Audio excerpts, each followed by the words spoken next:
தேவனுடைய பரிசுத்த நாமத்திற்கு ஸ்தோத்திரம் உண்டாவதாக. परमेश्वर के पवित्र नाम की स्तुति हो. ஆராயனில் வந்து கலந்து கொண்ட தேவனுடைய பிள்ளைகள் எல்லாருக்கும் கர்த்தராகிய இயேசு கிறிஸ்து நாமத்தினால் என்னுடைய வாழ்த்துக்களை தெரிவித்துக் கொள்கிறேன். इस आराधना में शामिल हुए सभी परमेश्वर के बच्चों को मैं यीशु मसीह के नाम से प्रणाम कहता हूं. இது நம்முடைய வாழ்க்கையிலே மிகவும் ஒரு முக்கியமான நாளாய் காணப்படுகிறது. ये हमारे जिंदगी में एक अधिक मुख्य दिन है. இப்படிப்பட்ட நாளிலே கர்த்தராகிய இயேசு கிறிஸ்து நம்மை பாவத்திலிருந்து மீட்கும்படியா அதற்கு பிராயச்சித்தம் செய்த நாளாய் அது காணப்படுகிறது. ये ऐसे एक दिन यीशु मसीह हमारे लिए पाप का जो प्रायश्चित हुआ उसका एक दिन है. நாம் பாவிகளாய் காணப்பட்டோம். हम पापी थे. தேவன் நம் மீது அன்பு கூர்ந்தார். परमेश्वर हम पर प्रेम किया. ஆனபடியாலே பாவத்திலிருந்து மீட்கும்படியாய், इसलिए पाप से छुड़ाने के लिए, பாவத்தினால் உண்டான சாபத்தை நீக்கும்படியாய், पाप से हुआ हुआ श्रापित से हटाने के लिए நம்முடைய ஒரே பேரான குமாரனாய் கர்த்தராகிய இயேசு கிறிஸ்து இந்த உலகத்திலே அனுப்பி उनके கொடுத்தார். एकमात्र पुत्र यीशु मसीह को इस दुनिया पर भेजा. அவர் இந்த உலகத்திலே கடந்து வந்து वे इस दुनिया पर आकर பிதாவுடைய சித்தம் செய்தவராய் காணப்பட்டார். पिता की इच्छा को पूरी करने वाले के समान वो प्राप्त हुए. நம்மை பாவத்திலிருந்து மீட்கும்படியாய், पाप से छुड़ाने के लिए பிதாவாகிய தேவனால் அவருக்கு எது அருள் செய்யப்பட்டதோ, पिता परमेश्वर के द्वारा उनको जो दिया गया அதை அவர் அப்படியே செய்து நிறைவேற்றினார் என்று வேதத்திலே वे எழுதப்பட்டுள்ளது. वैसे ही किए कर हम शास्त्र पर देखते हैं. அவருடைய பக்தர்களாகிய நாமும் उसके भक्तों நாம் என்ன செய்ய வேண்டும் என்பதை தேவனாய் கர்த்தர் சொல்லி இருக்கிறார். हमें क्या करना है करके जो यीशु मसीह ने कहा அவர்களை செய்யும்படியாகவே தேவனுடைய சமூகத்தில் வந்து அவருடைய வார்த்தைகளை நாம் उसे கேட்டுக்கொண்டிருக்கிறோம். करने के लिए यीशु मसीह का समूह पर आकर उनके वचन सुन रहे हैं. உலகத்திலே கடந்து வந்த கர்த்தராகிய இயேசு கிறிஸ்து और दुनिया पर आया हुआ यीशु मसीह ஏராளமான நன்மைகளை செய்தார். भरपूरी रीति से भलाई किया. வியாதியஸ்தர்கள் எத்தனை வியாதியஸ்தர்கள் வந்து அத்தனை பேரும் அவர் சுகப்படுத்தினார். जितने भी बीमारी थे उनको उन्होंने चंगाई அவர் दिया. குஷ்டரோகிகளை சுகப்படுத்தினார். कोढ़ियों को चंगाई दिया. முடவர்களை அவர் நடக்க செய்தார். लंगड़ों को चलाया. செவிடர்களை கேட்க செய்தார். बहरों को सुनाया. குருடர்களை பார்க்க செய்தார். अंधों को वे आंखें खोल दी. பலவிதமான கஷ்டத்தில் நெருக்கத்தில் இருக்க மக்களை விடுவித்தார். बहुत सारे कष्ट और जो कठिनाई में थे उन्हें वहां से छुड़ाया. எப்பேற்பட்ட வியாதியில் இருந்தாலும் அவர் அவர்களை மீட்டவர்களுக்கு நன்மை செய்தார். किसी भी तरह की बीमारी में थे उन्हें छुड़ाकर उन्हें भलाई அவர் किया. இவ்வளவு நன்மை செய்திருக்க इतने भलाई कर அவரை பற்றி சரியாக அறியாதபடியினாலே, उनके बारे में सही से नहीं जाने அவர் तो யூத குலத்திலே வந்திருந்தாலும் वो यहूदियों के जो गोत्र से आया அந்த हुआ யூதர்களே அவர்களுக்கு விரோதமாக எழும்பி நின்றதை வேதத்தின் வாயிலாக நாம் அறிந்து वे கொள்ளுகிறோம். यहूदियों ही उनके विरोध उठकर खड़ा हुए कर हम शास्त्र पर पढ़ते हैं. அவர்தான் ரட்சிக்க வந்த கர்த்தராகிய இயேசு கிறிஸ்து மேசியா என்பதை அவர்கள் அறிந்து கொள்ளவில்லை. कोई उद्धार करने आया हुआ जो मेसाया जो यीशु मसीह करके नहीं जाने. ஆனபடியால் அவரை சிலுவையில் அறையும்படியாக அவர்கள் துணிந்து அவர்கள் சிலுவையில் அறையவும் செய்தார்கள் என்று வேதத்திலே इसलिए उन्हें பார்க்கிறோம். क्रूस पर मारकर क्रूस पर चढ़ाने के लिए लोग तैयार हुए कर हम देखते हैं. நம்முடைய வாழ்க்கையில் இவைகள் எல்லாம் நம்ம அறிந்திருக்கிறோம். हमारे जिंदगी पर ये सब हम देखते வாழ்க்கையில் हैं ஏராளமான பிரசங்கங்களை கேட்டிருக்கிறோம். और जिंदगी पर तो बहुत सारी प्रचार हमने सुना है. இந்த தினத்திலும் கர்த்தராகிய இயேசு கிறிஸ்து நமக்கு என்ன செய்யணும் நாம் வந்து தியானிக்கும்படியாய் கடந்து आज வந்திருக்கிறோம். भी यीशु मसीह ने हमारे लिए क्या किया है ये ध्यान करने के लिए हम आए हैं. 7 வார்த்தைகளிலும் 7 பேர் பேசுகிறபடியினாலே 7 वचन पर 7 लोग बात करेंगे. சமயம் மிகவும் குறைவாக கொடுக்கப்பட்டிருக்கிறபடியால் समय तो देखो बहुत कम है अपने पास. நாம் மிகுந்த சுருக்கமாக நாம் தேவனுடைய சத்தியத்தை நாம் தியானிப்போமாக. हम उसे बहुत स्पष्ट तरीके से हम उसे बात करेंगे. லூக்கா 23ஆம் அதிகாரம் लूका 23वां अध्याय 34ஆம் வசனத்தை ஒருவர் எழுந்து நின்று சத்தமாக 34 வாசிக்கலாம். को कोई उठकर ऊंची सबसे पढ़ सकते हैं. அப்பொழுது இயேசு, பிதாவே, இவர்களுக்கு மன்னியும், தாங்கள் செய்கிறது என்னதென்று அறியாதிருக்கிறார்களே என்றார். அவருடைய வஸ்திரங்களை அவர்கள் பங்கிட்டு சீட்டு போட்டார்கள். தேவனுடைய பரிசுத்த நாமத்திற்கு ஸ்தோத்திரம் உண்டாவதாக. परमेश्वर के पवित्र नाम को स्तुति हो. அப்பொழுது இயேசு, பிதாவே, இவர்களுக்கு மன்னியும், தாங்கள் செய்கிறது என்னதென்று அறியாதிருக்கிறார்களே என்று அங்கே फिर எழுதப்பட்டுள்ளது. यीशु मसीह ने उनसे कहा कि पिता इन्हें क्षमा कर क्योंकि ये नहीं जानते कि ये क्या कर रहे. கல்வாரி சிலுவையிலே और कलवारी क्रूस पर அவரை அறைந்தார்கள்.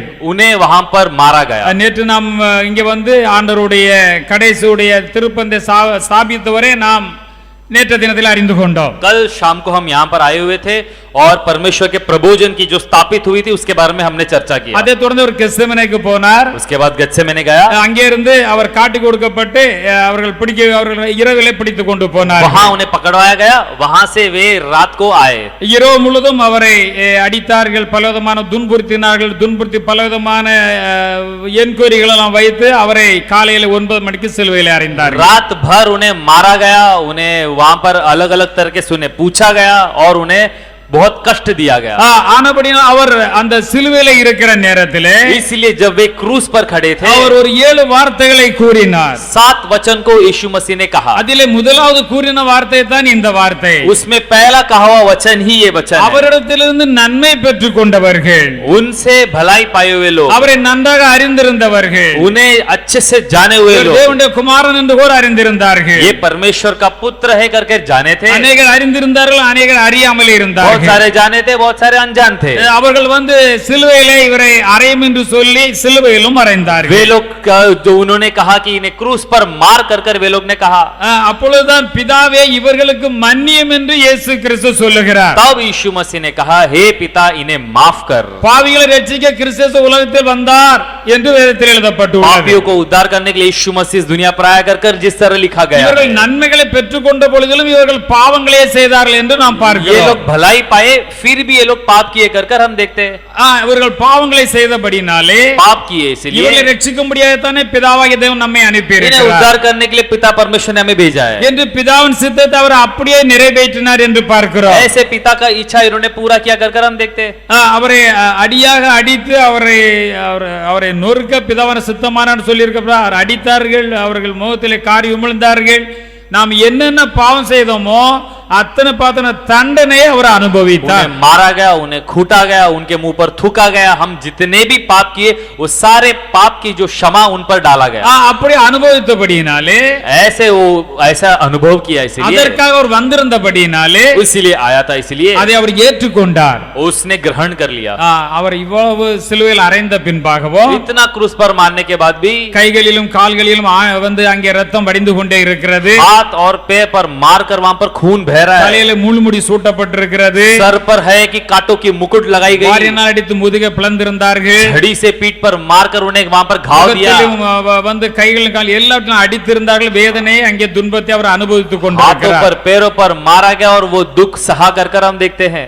இத்தனை துன்பத்தின் மத்தியிலும் इतनी कष्ट के बीच में பிதாவை நோக்கி அவர் ஜெபிக்கிறார். पिता को देखकर पुकारता है, பிதாவே இவர்களுக்கு மன்னியும், हे पिता इन्हें क्षमा कर, இவர்களுக்கு மன்னியும், इन्हें क्षमा कर। தாங்கள் செய்கிறது இன்னதென்று அறியாதிருக்கிறார்களே. ये लोग जो कर रहे इन्हें पता नहीं कर उन्होंने कहा, என்ன செய்கிறோம் என்பதை இவர்கள் அறியவில்லை. ये लोग क्या कर रहे नहीं जाने। பிதாவே இவர்களுக்கு மன்னியும். पिता इन्हें क्षमा कर।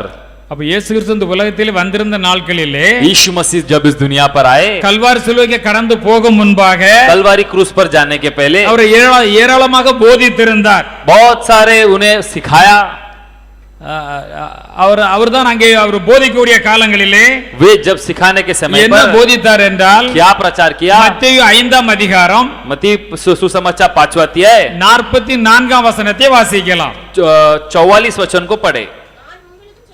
நான் உங்களுக்கு சொல்லுகிறேன், சத்துருக்களை சிநேகியுங்கள், உங்கள் சத்துருக்களை சிநேகியுங்கள், உங்களை சபிக்கிறவர்களை ஆசீர்வதியுங்கள், உங்களை சபிக்கிறவர்களை ஆசீர்வதியுங்கள், உங்களை பயக்கிறவர்களுக்கு நன்மை செய்யுங்கள், உங்களை பகைக்கிறவர்களுக்கு நன்மை செய்யுங்கள், நிந்திக்கிறவர்களுக்காகவும் உங்களை நிந்திக்கிறவர்களுக்காகவும் உங்களை துன்பப்படுத்துகிறவர்களுக்காகவும் உங்களை துன்பப்படுத்துகிறவர்களுக்காகவும் ஜெபம் பண்ணுங்கள்.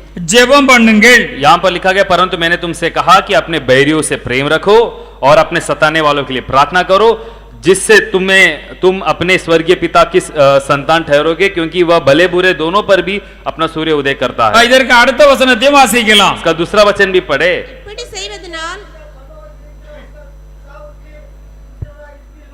இப்படி செய்வதினால் ऐसे करने से நீங்கள் பரலோகத்தில் இருக்கிற உங்கள் பிதாவுக்கு புத்திரராய் இருக்கிறீர்கள். आप लोग स्वर्ग में रहने वाले पिता के आप लोग पुत्र संतान माने जाएंगे। அவர் தீயோர் மேலோ நல்லோர் மேலோ தமது சூரியனை உதிக்க பண்ணி நீதி உள்ளோர் மேலோ அநீதி உள்ளோர் மேலோ மழையை பெய்ய பண்ணுகிறார். क्योंकि वह भले और बुरे दोनों पर अपना सूर्य उदय करता है और धर्मी और अधर्मी दोनों पर मैं बरसाता है कर हम देखते हैं। நல்லவர்களா இருந்தாலும் தீயவர்களா இருந்தாலும் அவர் நன்மை தான் செய்தார். अच्छा हो या बुरा हो, परमेश्वर ने भलाई किया। அவர் எதை போதித்தாரோ जो प्रचार किया அதைத்தான் செய்தார். वो ही किया। நாம் அவருடைய பிள்ளைகள். हम उनके संतान। இவ்வளவு பாடுகளை ஏற்ற பின்பும் इतना जो है दुख सहने के बाद தன்னை பரியாசம் பண்ணினார்கள். उन्हें ठट्टा उड़ाया। நீ தேவனுடைய குமாரனே ஆனால் तू परमेश्वर का पुत्र है तो சிலுவையிலிருந்து கீழே இறங்கி வா. क्रूस से उतर कर आ। அப்பொழுது நாங்கள் உன்னை விசுவாசிப்போம். तब हम तुम्हें विश्वास करेंगे. தேவனுடைய குமாரன் இறங்கி வாரும் என்று அவர் சொல்லுகிறார்கள். परमेश्वर का पुत्र है तो उतर कर आ. அவர் வந்து அசட்டை பண்ணுகிறார்கள். और हम निंदा किया उन्हें कर हम देखते हैं. மற்றவர்களை ரட்சித்தான், दूसरों को उद्धार किया, தன்னை தான் ரட்சித்துக் கொள்ள முடியவில்லை. खुद का तो उद्धार नहीं कर पाया. ரொம்ப பரிகாசம் பண்ணினார்கள். बहुत ठट्टा उड़ाया. இவைகளெல்லாம் பொறுத்து கொண்டு ये सब सहकर பிதாவே இவர்களுக்கு மன்னியும், தாங்கள் செய்கிறது இன்னதென்று அறியாதிருக்கிறார்களே என்று பிதாவினிடத்திலே ये விண்ணப்பம் सब सहकर பண்ணினார். उन्होंने कहा हे पिता इन्हें माफ कर, क्योंकि ये नहीं जानते कि ये क्या कर रहे हैं. அவர் உலகத்தில் இருக்கும் போதித்தார் அல்லவா? जब दुनिया पर थे तब प्रचार किया, உங்கள் சத்துருக்களை சிநேகியுங்கள். हमारे शत्रुओं से प्रेम करो. இப்ப சத்துருக்களை காணப்பட அத்தனை பேர் சிநேகிக்கிறார். जितना भी शत्रु थे सबसे उन्होंने प्रेम किया. எதை சொன்னாரோ அதை அவர் செய்து காட்டினார். जो भी कहा वैसे कर உங்களை दिखाया. சபிக்கிறவர்களை ஆசீர்வதியுங்கள். जो तुम्हें श्राप देते उन्हें आशीष करो. இன்னைக்கு நம்மால அது முடியுமா? क्या हमसे होगा? நீ தியானிக்க வந்திருக்கிறனா आज ध्यान करने आए हम, சும்மா வசனத்தை கேட்டுட்டு போகிறது இல்ல. केवल वचन सुनने के लिए नहीं. அந்த ஆண்டோட பிள்ளைகள் என்று நாம் சொல்லுகிறோம். उस परमेश्वर की जो संतान कर वह देखते हैं. அப்ப அந்த ஆண்டவர் செய்தது போல நம்மையும் செய்ய சொல்லி இருக்கிறார். जो परमेश्वर करते हैं वो हमें भी वो करने के लिए कहता है. சத்துருக்களை சிநேகிங்கள் என்று சொல்லி இருக்கிறார். शत्रुओं से प्रेम करो कर कहा. நாம் சிநேகித்திருக்கிறோமா? क्या हमने प्रेम किया? அப்ப இதுவரையில செய்யாவிட்டாலும் अभी तक अगर नहीं किए तो भी இனிமேல் கண்டிப்பாக செய்யணும். इसके बाद करना है. இது ஆண்டோட வார்த்தை. ये परमेश्वर का वचन. அப்படி சிநேகிக்கின்ற பொழுது அதனால் உண்டாகிற ஆசீர்வாதங்களை பெற்றுக்கொள்ள जब हम முடியும். प्रेम करते तब उसके द्वारा आने वाली आशीष को हम पाते हैं. பாருங்க, கர்த்தராகிய இயேசு கிறிஸ்து ஜனங்களை எல்லாம் மன்னித்து விட்டார். यीशु मसीह लोगों को सब माफ किया कर देखते. ஆனபடியால் தேவன் எல்லாவற்றுக்கும் மேலாக அவரை உயர்த்தி इसलिए परमेश्वर ने सभी के ऊपर ऊंचा कर பிதாவின் வலது பார்சத்திலே உட்காரும்படியாக செய்தார். पिता परमेश्वर के दाहिने हाथ पर बिठाया. ஹalleluya, हालेलुया, ஹalleluya, हालेलुया. அப்ப நமக்கு வைத்திருக்கிற ஆசீர்வாதங்களை நிறைவாய் பெற்றுக்கொள்ள हमें जो आशीष रखा है भरपूर रीति से இந்த पाने के தினத்திலே लिए, இந்த தேவனுடைய செய்தியை கேட்கிற आज के इस जो परमेश्वर के वचन सुन रहे हम, நமக்கு எதிராக சத்துருக்களாய் வந்தாலும் நாம் கண்டிப்பாக சிநேகிக்கத்தான் வேண்டும். हमारे विरुद्ध शत्रुओं बनकर आए हमें प्रेम करना है. அவர்கள் நம்மை சபித்தாலும் நம்முடைய சாபம் விட்டாலும் நாம் அவர்களை ஆசீர்வதிக்கத்தான் वे செய்ய लोग வேண்டும். शाप किए तो भी हमें उन्हें आशीष करना है. நம்மை பகைக்கிறார்கள் என்றால் நாம் அவர்களுக்கு நன்மை செய்ய अगर வேண்டும். हमसे बैरी रखते हैं तो हमें तभी भी उन्हें भलाई करना நம்மை है. நிந்தித்தாலும் சரி, நம்மை துன்பப்படுத்தினாலும் சரி, और निंदा करे और दुख पहुंचाए तो भी அவர்களுக்காக நாம் ஜெபம் பண்ண उनके வேண்டும். लिए प्रार्थना करना है. இப்படி செய்வதினால் ऐसे करने से நீங்கள் பரலோகத்தில் உள்ள பிதாவுக்கு நீங்கள் புத்திரராயிருப்பீர்கள். परमेश्वर जो पिता परमेश्वर स्वर्ग पर है उनके तुम संतान बनोगे. இப்ப நாமெல்லாம் தேவனுடைய பிள்ளைகள். हम सब परमेश्वर के संतान. தேவனுடைய பிள்ளைகளா இல்லையா? हम है या नहीं? தேவனுடைய பிள்ளைகள் சொன்ன இந்த குணாதிசயங்கள் நம்மிடத்தில் இருக்க வேண்டும். और हम परमेश्वर के संतान कहेंगे तो इस तरह की गुण हमारे अंदर होनी है. கொஞ்சம் ஒவ்வொரு நம்முடைய இருதயத்தை நம்ம ஆராய்ந்து பார்ப்போம். एक एक लोग देखो, हम अपने हृदय को जांच कर देखें. ஆண்டவரே, நான் மற்றவர்களை மன்னித்திருக்கிறேனா? क्या परमेश्वर मैंने दूसरों को माफ किया है? சாபம் போட்டாலும் கூட நான் அவர்களை ஆசீர்வதித்திருக்கிறேனா? क्या मैंने शाप दिया तो भी आशीष किया है? துன்பப்படுத்தினாலும் அவர்களை ஜெபம் பண்ணி இருக்கிறேனா? और क्या मैंने उनको मैं देखते कि दुख पहुंचाया तो भी उनके लिए मैंने प्रार्थना किया है? ஆனா மனித இயல்பு என்ன என்றால், और मनुष्य का कार्य कैसा है? அவன் திட்டினால் நானும் திட்ட வேண்டும், उसने डांटा तो मैं भी डांटूंगा, அவன் அடித்தால் நான் அடிக்க வேண்டும், उसने मारा तो मैं भी मारूंगा. அவன் நல்லா இருந்தா கூட அவனுக்கு விரோதமா ஒரு பிளான போட்டு அவனு ஒண்ணு இல்லாமக்கணும். वो अच्छा होगा तो भी उसके विरोध एक योजना बनकर उसे खत्म करना.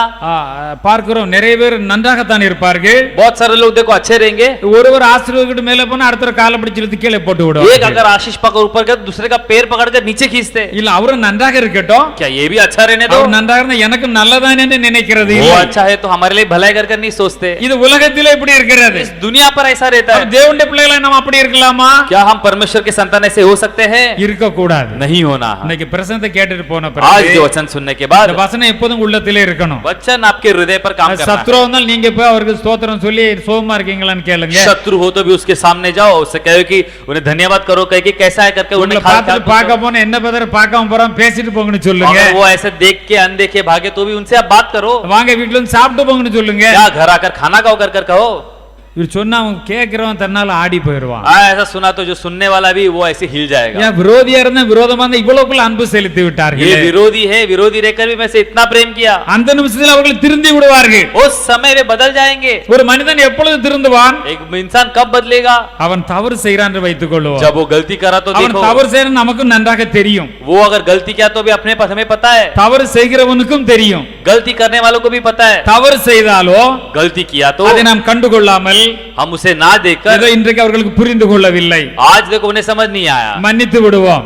माफ कर देंगे, மறந்து விடுவோம், भूल जाएंगे, அவரது அன்பு செலுத்துவோம், प्रेम करेंगे, அப்பொழுது அவர்கள் கண்டிப்பா திருந்தி விடுவார்கள். तब देखो निश्चय सुधर जाएगा. இப்ப ஒரு ஆள் நம்மிடத்துல சண்டை போட நாமும் அதற்கு பதிலுக்கு சண்டை போட்டால் கண்டிப்பாக விரோதங்கள் தான் உண்டாகும். एक ने अगर लड़ाई अपने से लड़ाई किया, अगर हम भी लड़े तो फिर वहां पर लड़ाई झगड़ा நம்முடைய होगा. பிதாவாகிய இயேசு கிறிஸ்து ரொம்ப அருமையான ஒரு தந்தை நமக்கு. यीशु मसीह एक अच्छे पिता हमारे लिए, அவர் அதை செய்து காட்டினார். वे उसने करके दिखाया. அவர் உலகத்தில் இருக்கும்போது போதித்தார். दुनिया पर था, प्रचार किया. சத்துருக்கள் இருந்தால் சிநேகிக்கத்தான் வேண்டும், शत्रु है तो उनसे प्रेम करो, நிந்தித்தால் துன்பப்படுத்தினால் ஜெபம் பண்ண வேண்டும். निंदा किया, दुख पहुंचाया, प्रार्थना करो. இப்ப நிந்தித்தார்கள், துன்பப்படுத்தினால் சிலுவையில் அறைந்தார்கள், அவர்களுக்காக பிதாவே இவர்களுக்கு மன்னியும் என்று வேண்டுதல் செய்கிறார். देखो उनको निंदा किया, दुख पहुंचाया, क्रूस पर चढ़ा दिया, उनके लिए उन्होंने प्रार्थना किया और उनके लिए ये मांग की. அப்ப இப்படி மன்னிக்க வேண்டியது அவசியமா? तो ये क्या माफ करना आवश्यक है? இல்ல கண்டிப்பா மன்னிக்கணுமா?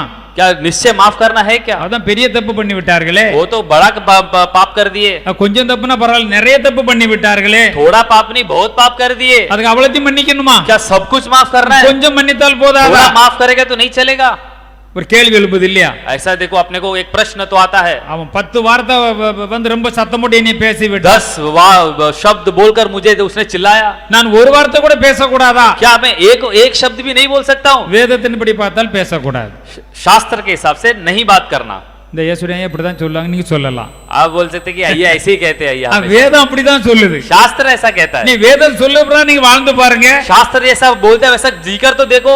நீங்கள் மனிதர்களா இருக்க மாட்டீர்கள், நீங்கள் தேவனுக்கு அடுத்த ஒரு பொசிஷன்ல இருந்த உலகத்தில் आप இருந்து लोग கொண்டிருப்பீர்கள். मनुष्य की तरह नहीं, परमेश्वर की एक अगले स्थान में जिस तरह इंसान होता है उसकी तरह रहेंगे. மன்னிக்கணும்னு கேட்டா மன்னிக்கணும். माफ किया है तो फिर माफ करो. அப்படிதானே வேதத்தில் எழுதி இருக்குது. ऐसे ही शास्त्र पे लिखा है. மத்தேயு 6ஆம் அதிகாரம் मती रचित सुसमाचार 6वां अध्याय 14 15 वचनங்களை வாசிக்கலாம். 14-15 वचन को पढ़ सकते हैं. மனுஷருடைய தப்பிதங்களை நீங்கள் அவர்களுக்கு மன்னித்தால் பாருங்க, மனுஷருடைய தப்பிதங்களை நீங்கள் அவர்களுக்கு மன்னித்தால் உங்கள் பரமபிதா உங்களுக்கும் மன்னிப்பார். உங்கள் பரமபிதா உங்களுக்கு மன்னிப்பார். மனுஷருடைய தப்பிதங்களை நீங்கள் அவர்களுக்கு மன்னியாதிருந்தால் மனுஷருடைய தப்பிதங்களை நீங்கள் அவர்களுக்கு மன்னியாவிட்டால் உங்கள் பிதா உங்கள் தப்பிதங்களை மன்னியாதிருப்பார். உங்கள் பிதா உங்கள் தப்பிதங்களை மன்னிக்க மாட்டார். यदि तुम मनुष्य के अपराध क्षमा करोगे तो तुम्हारा स्वर्गीय पिता भी तुम्हारा क्षमा करेगा. यदि तुम मनुष्य के अपराध को क्षमा न करोगे तो तुम्हारा पिता भी तुम्हारे अपराध को क्षमा न करेगा. ரொம்ப தெளிவாக ஆண்டவர் எழுதி बहुत வைத்திருக்கிறார். स्पष्ट रीति से यहाँ पर लिखा है. அவர் போதித்தார், போதனையை சாதனையாக செய்து காட்டினார். वो उसने प्रचार किया और प्रचार को उसने साधन के समान कर दिखाया. நாம் அவரை ஏற்றுக்கொண்டு அவருடைய பிள்ளைகளா இருக்கிறோம். और हम उनको ग्रहण किए, उनके संतान. நாமும் அப்படித்தான் இருக்க வேண்டும் என்று ஆண்டவர் हम விரும்புகிறார். उनके समान रहना करके परमेश्वर चाहते हैं. மனுஷனுடைய தப்பிதங்களை நீங்கள் மன்னிக்காவிட்டால், मनुष्य के जो अपराध को क्षमा ना करे तो நிறைய பேர் மன்னிக்க மாட்டாங்க, கோவத்தில் வச்சுட்டு அவங்க கண்டா பேச மாட்டாங்க, ஒரு விரோதம் வச்சுக்கிட்டே बहुत இருப்பாங்க. सारे लोग को माफ नहीं करते. एक गुस्सा, एक क्रोध, एक विरोध तो रहता है. நீங்க ஆண்டவர்ட்ட முட்டி முட்டி ஜெபம் பண்ணால் உங்க பாவமும் மன்னிக்கப்படாது. आप लोग परमेश्वर से कूट कूट कर प्रार्थना किया तो भी आपकी पाप क्षमा न होगी. இது ஆண்டவருடைய மிகவும் தெளிவான போதனை. ये परमेश्वर की स्पष्ट रीति की जो है மனுஷனுடைய बताया தப்பிதங்களை நீங்கள் அவர்களுக்கு மன்னித்தார். मनुष्य के अपराध को माफ किया तो. ஊழிய பாதையிலே நிறைய அனுபவங்கள் இருக்கிறது. देखो अपने जो सेवकाई के जो रास्ते पर बहुत सारे अनुभव है. நிறைய பேர் நிறைய கஷ்டங்களை கொடுத்திருக்கிறார்கள். बहुत सारे लोग बहुत कष्ट दिया है. அதை நாம் கஷ்டமா எடுத்துக்கொண்டால் தான் கஷ்டம். उसे हमने कष्ट के समान उठाया. ஆண்டவர் சமூகத்தில் போய் ஜெபித்து அதை நாம் விட்டு விட்டோமானால், परमेश्वर के समूह पर जाकर उसे सौंप कर छोड़ दे तो, மன்னித்து விட்டோமானால், माफ कर छोड़ दे तो, இன்றல்ல நாளையில 1 வருஷம் 2 வருஷம் 4 எந்த வருஷம் 5 வருஷம் கழிச்சு கூட மன்னிப்பு கேட்கலாம். आज नहीं तो कल, नहीं तो परसों, नहीं तो 1 साल, नहीं तो 5 साल के बाद आके भी वे माफी मांग सकते हैं. அவங்க உணர்த்தப்படும்போது கண்டிப்பா வந்து மன்னிப்பு கேட்பார்கள். जब उन्हें सुन आएगा वे लोग माफी मांगेंगे. மன்னிப்பு கேட்கும்போது சைலண்டா மன்னித்துன்னு சொல்லணும்.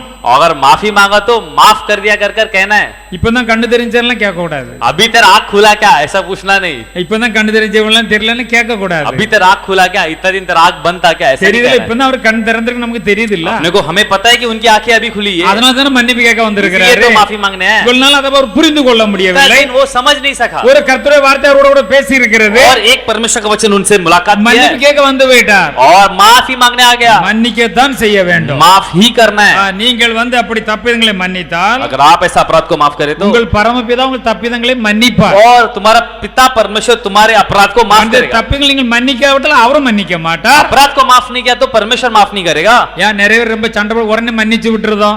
क्यों बहुत लोग लड़ाई करेंगे तो हम तुरंत माफ कर देते. ஆண்டவர் நம்முடைய தப்பிதங்களை மன்னித்து விட்டு कि விடுவார். हमारा अपराध को परमेश्वर माफ कर दे. யார் மன்னிக்காமல் இதயத்தில் கட்டி வைத்துக் जो கொண்டிருக்கிறார்களோ, माफ नहीं कर हृदय पर बांध कर रखे, அவர்களோட சாத்தான் வந்து இணைந்து கொள்ளுவான். उनसे शैतान आकर मुलाकात करेगा. சாத்தான் இணைந்து கொள்வான், அவர்களை ஒன்றுமில்லாமல் ஆக்கி விடுவான். शैतान आएगा और उन्हें हम खत्म कर देगा.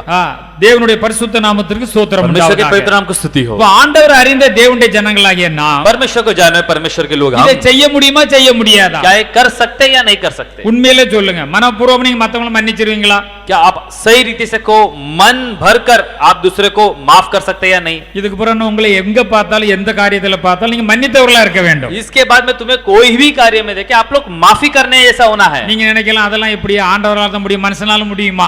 आप लोग कह सकते हैं परमेश्वर ही कर सकते हैं, मनुष्य से हो सकता है क्या? இப்படி சொன்னா உங்களுக்கு நல்லா இருக்குது.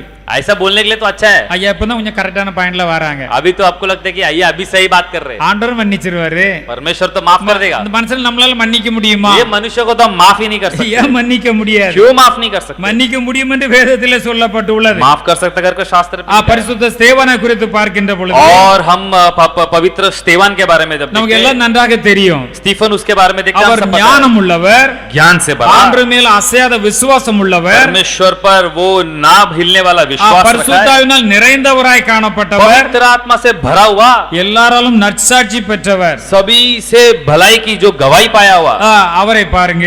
उसे देखो. அவரை குறித்து நாம் வேதத்திலே பார்க்கின்ற பொழுது उनके बारे में देखे तो அவரும் நம்மை போல ஒரு மனிதன் தான். वे भी अपने ऐसे एक इंसान, அவர் ஆண்டவர் இயேசு கிறிஸ்துவை அறிந்து கொண்டார். वे यीशु मसीह को देखा, ஆனபடியினாலே इसीलिए அவர் ஆண்டவரை அறிந்து கொண்ட நிமித்தமாக परमेश्वर को जान लिया, इसीलिए அவர்களை கொல்வதற்கு கூட அவர்கள் ஏதுவாகி விட்டார்கள். उसे मार डालने के लिए भी तैयार हो गया. அப்பொழுது நாம் அங்கே பார்க்கிறோம். तब देखते 55 56 வாசிக்கலாம். 55-56 को पढ़े.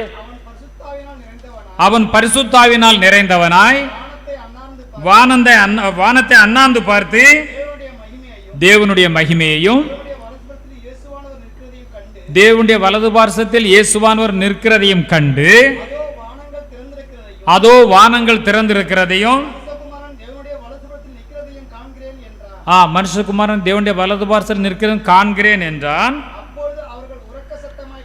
பாருங்க, அப்பொழுது உரத்த சத்தமாய் அவர்கள் கூக்குரலிட்டு தங்கள் காதுகளை கூட அடைத்துக் கொண்டு ஒருமனப்பட்டு பாருங்க, அவனை அடித்து கொல்வதற்கு அவன் மேல் பாய்ந்து அவனை நகரத்துக்கு புறம்பே தள்ளி அவனை கல்லெறிந்தார்கள் என்று சொல்லப்பட்டுள்ளது. यहाँ पर देखते हैं इन्होंने स्टीफनुस के ऊपर किस तरह का पथराव किया कर देखते और करते समय उन्होंने किस तरह परमेश्वर से प्रार्थना किया कर हम देखते हैं. பாருங்க, கல்லெறிஞ்சிட்டாங்க. ஏன்னா இயேசு கிறிஸ்து நாமத்தின் நிமித்தம், यीशु मसीह के नाम के द्वारा அவர் ஆண்டவரை குறித்து சாட்சி சொன்னார். यीशु मसीह के बारे में गवाही दी. ஆண்டவருக்கு பிரியமாக இருந்தார். यीशु मसीह के प्रिय जी, ஆண்டவருடைய சித்தத்தை செய்தார். यीशु मसीह का इच्छा पूरा किया. ஆண்டவர் இந்த பூமியில இருக்கின்ற பொழுது ஒரு பரிசுத்தாவினால் நிறைந்த உடனே इस पृथ्वी पर थे पवित्र आत्मा से भरे हुए, வானம் திறக்கப்படுகிறதை காண்கிறார். स्वर्ग खुला हुआ देखता है, அங்கே பிதாவின் மகிமையை காண்கிறார். पिता परमेश्वर की महिमा அவருடைய देखता வலது है. பார்சத்தில் குமாரனாய் இயேசு அவர் நிற்கிறதை காண்கிறார். उसके दाहिने हाथ पर यीशु मसीह खड़ा है कर ஓ அதோ வானங்கள் திறந்திருக்கிறதை ये देखो स्वर्ग खुला है कर कहता है. மனுஷகுமாரன் தேவனுடைய வலது பார்சத்தில் நிற்கிறதை நான் காண்கிறேன். और मनुष्य का पुत्र परमेश्वर की दाहिने हाथ पर खड़ा है. ஒருமனப்பட்டு அவர் மேல பாய்ந்து அவரை கல்லெறிந்தார்கள். ये लोग एक साथ झपट कर उस पर पथराव किए. இப்படி கல்லெறியும் போது அவர் மன்னிக்க முடியுமா? क्या पथराव करने के समय वो माफ कर सकता है? பார்த்தோம், மனுஷன் எல்லாம் மன்னிக்க முடியுமா நம்ம ஒரு கேள்வி கேட்டோம் இல்லையா? हमें लगा कि क्या मनुष्य माफ कभी कर सकता है कि हमें एक प्रश्न आएगी. இவர் பரிசுத்தாவினால் நிறைந்த ஒரு மனுஷன். ये पवित्र आत्मा से भरा हुआ इंसान. நம்மளும் பரிசுத்தை பெற்றிருக்கிறோமா இல்லையா? हम भी पवित्र आत्मा पाए या नहीं? அப்ப நம்மளும் பரிசுத்தாவில் நிறைந்திருந்தால் हम पवित्र आत्मा से भरे हुए होंगे. நமக்கு விரோதமா எத்தனை பேர் என்ன சொன்னாலும் என்ன தீங்குகள் हमारे செய்தாலும் विरुद्ध कितने भी लोग आए, कितनी भी ठेस पहुंचाए, நம்மாலும் மன்னிக்க முடியும் என்று வேதம் हम சொல்லுகிறது. माफ करते करते शास्त्र कहती है. அங்கே நாம் பார்க்கின்ற பொழுது वहां पर जब देखते, அப்பொழுது கர்த்தராகிய இயேசுவே என் ஆவியை ஏற்றுக்கொள்ளும் என்று हे प्रभु यीशु मसीह मेरे जो है आत्मा को ग्रहण कर. ஸ்தேவான் தொழுது கொள்ளையில் அவனை கல்லெறிந்த கல்லை கொண்டு எரிஞ்சு கொண்டாங்கன்னா எப்படி இருக்கும்? और देखो पत्थर उठाकर उसे मारा, मारते समय उसने उन्हें माफ किया. ஒரு கல் இங்க படும், ஒரு கல் இங்க படும், ஒரு கல் இங்க படும், எரிஞ்சு எரிஞ்சு சாகஞ்சிட்டு எரிஞ்சா எப்படி இருக்கும்? पत्थर फेंकते समय एक पत्थर सर पर लगेगा, इधर लगेगा, उधर लगेगा, मरने तक पथराव किया. அப்படியே முழங்கால் படியிட்டு वैसे घुटना टेककर ஆண்டவரே என்று கூப்பிட்டார். हे प्रभु कर पुकारा. இவர்கள் மேல் இந்த பாவத்தை சுமத்தாதிரும் என்று மிகுந்த சத்தமிட்டு சொன்னார் என்று इन எழுதப்பட்டுள்ளது. लोगों पर इस पाप को मत डाल कर जोर से चिल्लाकर कहा. அவரும் பரிசுத்தாவி பெற்ற ஒரு மனிதன் தான். ये भी पवित्र आत्मा पाया हुआ इंसान, கர்த்தராகிய இயேசு கிறிஸ்து நிமித்தம் அவர் கொல்லப்படுகிறார். यीशु मसीह के द्वारा वे मारा गया. ஆண்டவரே, நான் உமக்கு உண்மையாகத்தானே இருந்தேன், ए पिता परमेश्वर, तेरे लिए मैं सच सही रीति என்னை से जिया. கல்லறிகளை விடுவித்து விடும் என்று சொல்லவில்லை. मेरे को पथराव कर रहे छुड़ा कर नहीं कहा, எரிந்து கொண்டு விடுவார்கள்.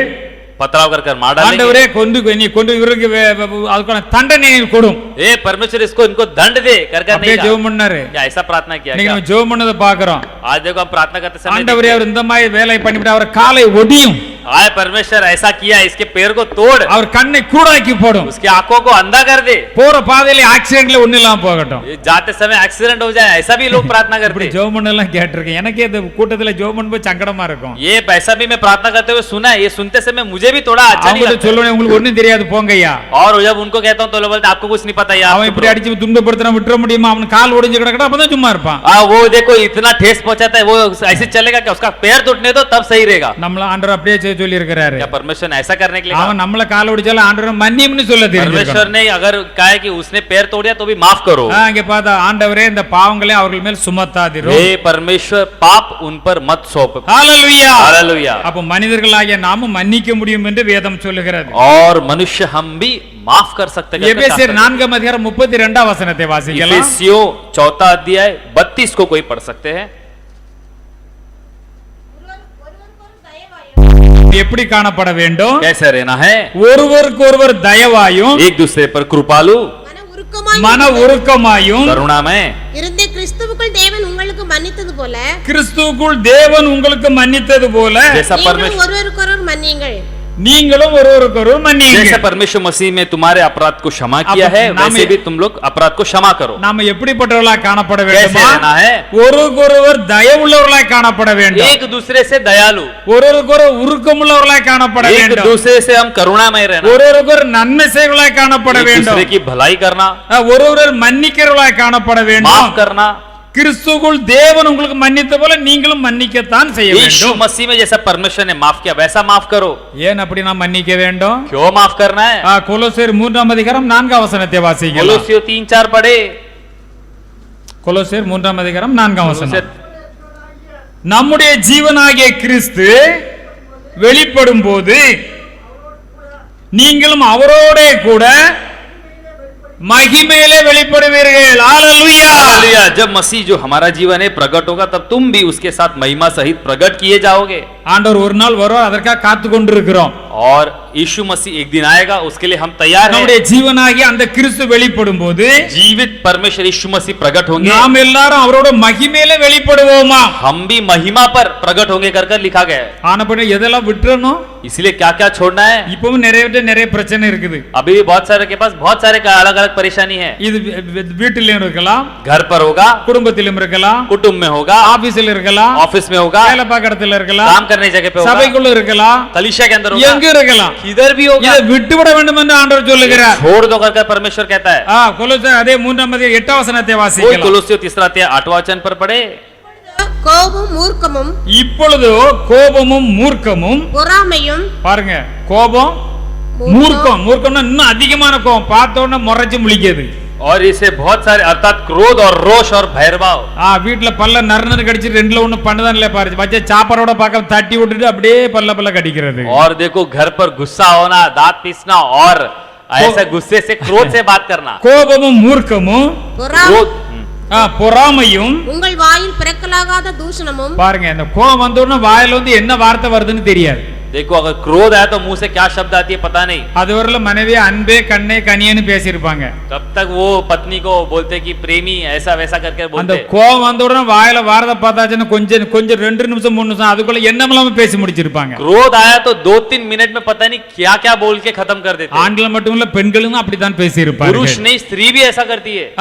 அதுக்கு அடுத்தால வம்பு வார்த்தைகளுமாகிய வம்பு வார்த்தைகளுமாகிய இவைகளெல்லாம் விட்டு விடுங்கள். இவைகளெல்லாம் விட்டு விட்டுறணும். मुंह से गालियां बकना ये सब सब छोड़ना है। இன்னைக்கு ஆண்டவரை குறித்து தியானிக்க வந்திருக்கிறோம். परमेश्वर के बारे में ध्यान करने आए। அவர் வெளிப்படும்போது மகிமையிலே மகிமையாய் அவர்களோட போவோம். जब वो प्रकट होंगे तो महिमा पर हम भी प्रकट होकर आगे கோபத்தை निकलेंगे। விட்டுவிட வேண்டும், क्रोध छोड़ना है மூர்க்கத்தை விட்டுவிட வேண்டும், और है मूर्खता को छोड़ना है மற்றவர்கள் பொறாமையை விட்டுவிட வேண்டும், और भेदभाव को छोड़ना है। வாயில பிறக்கலாகாத தூஷண வார்த்தைகளை பேசுவதை விட்டுவிட मुंह வேண்டும், में गालियां आना उसे छोड़ देना है। வம்பு வார்த்தைகளை விட்டுவிட வேண்டும். गलत चीजों को छोड़ देना है। இதெல்லாம் விட்டுவிட வேண்டும் என்று ஆண்டவர் சொல்லுகிறார். सब छोड़ देना करके परमेश्वर कहते हैं। 12-13 வசனத்தை வாசிக்கலாம். 12-13 को पढ़े।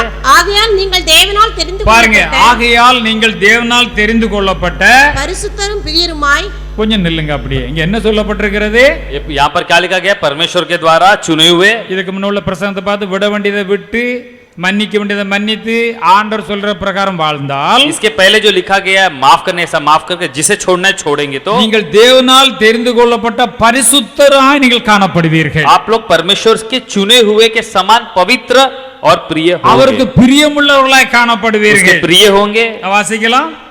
இரக்கத்தையும் உருக்கமான இரக்கத்தையும் தயவையும் தயவையும் மனத்தாழ்மையும் மனத்தாழ்மையையும் சாந்தத்தையும் சாந்தத்தையும் நீடி பொறுமையையும் நீடிய பொறுமையையும் தரித்துக் கொண்டு ஒருவரை ஒருவர் தாங்கி ஒருவர் பேரில் ஒருவருக்கு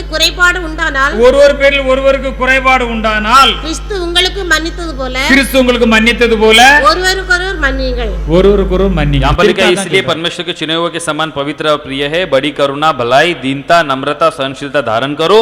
और यदि किसी को किसी पर दोष का कोई कारण हो तो एक दूसरे का सह लो और एक दूसरे के अपराध को क्षमा करो करके लिखा गया है। அப்படினால உங்களுடைய வாயிலே தூஷணமான வார்த்தைகள் வரக்கூடாது. इसलिए आपके मुंह पर गलत शब्द या कोई गाली की चीजें नहीं आनी। மற்றவர்கள் மேல் பொறாமையும் வரக்கூடாது. दूसरे पर जलन आना भी नहीं चाहिए। மற்றவர்களை மன்னிக்கிறதா இருக்க வேண்டும். दूसरों को माफ करने ऐसा होना है। நீங்கள் தேவனால் தெரிந்து கொள்ளப்பட்ட பரிசுத்தர்கள், परमेश्वर के द्वारा चुना गया पवित्र जन, அவர் விரும்புகிற பிரியமானவர்கள், वे जो चाहते वैसा प्रिय, உருக்கமான இரக்கம் உங்களிடத்தில் வேண்டும். और सही तरह की एक करुणामय की एक हृदय होनी है। கொஞ்சம் இரக்கம் இல்ல, थोड़ा दया नहीं। வீட்டுல சாப்பாடு இல்லன்னு தெரியுது, घर पे खाना नहीं पता है, நம்ம வீட்டுல சாப்பாடு கொண்டு கொடுக்க தெரிஞ்சிருக்கணும். अपने घर का कुछ खाना निकल कर देने को உருக்கமான இரக்கத்தையும் और एक दयालु एक मन से, தயவையும் दया से, மனத்தாழ்மையையும், मन की जो शांति से, சாந்தத்தையும், शांतता से, நீடிய பொறுமையையும். लंबी धीरज से। உங்க எல்லாருக்குமே நீடிய பொறுமை இருக்கும்னு நினைக்கிறேன். आप सबको लंबी धीरज होनी है। இருக்கா இல்லையா? लंबी धीरज है या नहीं? இதுக்கு யார் வாயை திறக்க மாட்டேங்கல, ஆமான்னு சொல்ல மாட்டேங்கிறீங்க இல்லையா? அப்ப இன்னையில இருந்து நீடிய பொறுமையை கொண்டு வந்துக்கிடணும். आज से लंबी धीरज ले आओ। தரித்து கொண்டு उसे पहन लो। ட்ரெஸ் போடுறதுமா எப்போதும் நம்ம கூடயே இருக்கணும். जैसा ड्रेस पहनते वैसा हमारे साथ ஒருவரை ஒருவர் தாங்கி, एक दूसरे को सहन, ஒருவர் பேர் ஒருவருக்கு ஏதாவது குறைகள் பிரச்சனை இருந்தா, एक दूसरे का कोई अगर कोई एक कष्ट या परेशानी हुई तो அதுக்கு பதிலா நாம அந்த பிரச்சனையை உண்டாக்க கூடாது. उसके बदले हमको परेशानी और नहीं बनानी है। கிறிஸ்து நமக்கு மன்னித்தது போல मसीह ने जैसा माफ किया, நீங்களும் ஒருவருக்கு ஒருவர் மன்னியுங்கள். आप एक दूसरे को माफ करो। அதான் பிதாவை இவர்களுக்கு மன்னியும், इसलिए पिता इन्हें माफ कर। தாங்கள் செய்து இன்னென்று அறியாது இருக்கிறார்களே. नहीं जानते कि ये क्या करते। அவர் என்ன போதித்தார் அதை செய்து காட்டினார். जो प्रचार किया वैसा किया। அவரை நாம் ஏற்றுக்கொண்டிருக்கிறோம், हमने उसे ग्रहण किया। இப்ப பிரசங்கத்தை கேட்டிருக்கிறோம், वचन सुना है, நாம 4 பேருக்கு சுவிசேஷம் சொல்லுகிறோம். 4 लोग हम भी सुसमाचार सुनाएंगे। இப்படித்தான் இருக்க வேண்டும் சொல்லுகிறோம். ऐसे ही होना है। அப்ப நம்முடைய வாழ்க்கையில அப்படித்தான் காணப்பட வேண்டும். जिंदगी में ऐसी होनी है। அவர் ஒரு பரிசுத்த நம்மிடத்திலே காணப்படட்டும். उसकी पवित्रता हम पर होने दो। மற்றவர்களை மன்னிக்கிறவள காணப்படுவோம். माफी होने दो। தீமைகள் எல்லாம் விட்டு விடுவோம். बुराई हटने दो। நன்மை செய்வோம். भलाई होने दो। மற்றவர்களை மன்னிப்போம். माफ करेंगे। கர்த்தர் நம்மை மன்னிப்பார். परमेश्वर हमें भी माफ அவருடைய வருகையை எதிர்பார்த்து கொண்டிருக்கிறோம். उनकी जो आगमन की हम बात जोते रहते நிச்சயமாக हैं। பரிசுத்தர்களா அவருடைய பிரியமே அவரோட நாம் போவோம். निश्चय पवित्रता के साथ हम उनके साथ चलेंगे। கர்த்தர் இந்த வார்த்தைகளை ஆசீர்வதிப்பார். परमेश्वर को आशीष कर रहे हैं। Hallelujah, hallelujah, hallelujah, hallelujah, hallelujah.